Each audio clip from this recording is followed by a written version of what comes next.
नमस्कार. मी डॉक्टर ईशा सादर करतेय स्वरचित रचनांचं अभिवाचन. लेखाचं नाव आहे नात्यातला गोडवा.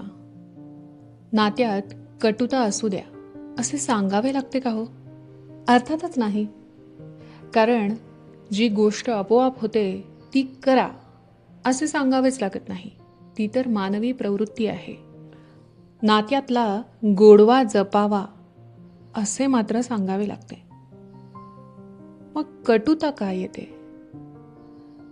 मी आला की तू येणार आणि मग त्या तूचा मी म्हणजे अहंकार सुद्धा त्यासोबत असणार.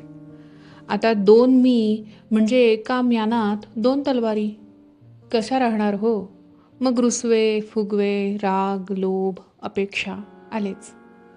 म्हणूनच नात्यात गोडवा जपावा लागतो. स्नेहाचा ओलावा शिंपावा लागतो. ह्या तू आणि मीचा आम्ही व्हावा लागतो.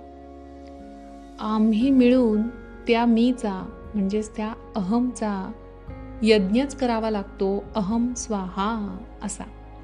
कौतुकाचे खत घालावे लागते. काही घ्यावे, काही द्यावे, काही सोडावे लागते. नात्यातला गोडवा टिकायला कधी कौतुकाची गोड थाप, कधी हक्काचा सल्ला, कधी समजून घेणं, कधी समजून देणं आणि हे सगळं हृदयापासून जेव्हा होते तेव्हा ते थेट भिडते.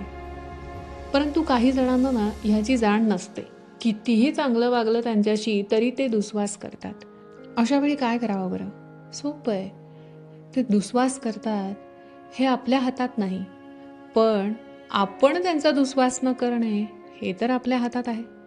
त्यामुळे त्यांचा आपण दुस्वास न करता त्यांना माफ करून टाकायचं, जरी त्यांनी आपली माफी मागितली नसेल तरी. हो, कारण अहंकार आणि अपेक्षा ह्या दोनच गोष्टींनी नात्यात कटुता निर्माण होते. बस त्या दोन गोष्टी आपण आपल्यातून काढून टाकायच्या.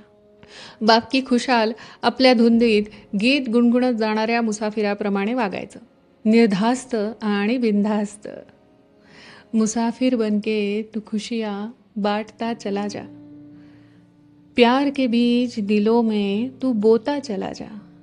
जो मिले उसे अपना बनाता चला जा. तू आसमां हुआ तो क्या हुआ, सबके लिए सिर थोड़ा थोड़ा झुकाता चला जा. भला बुरा लोग कहेंगे तू गौर करना नहीं.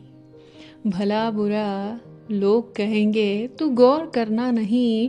जो अपना है वो साथ रहेगा. जो छोड़ गया समझ लेना वो कभी अपना था ही नहीं.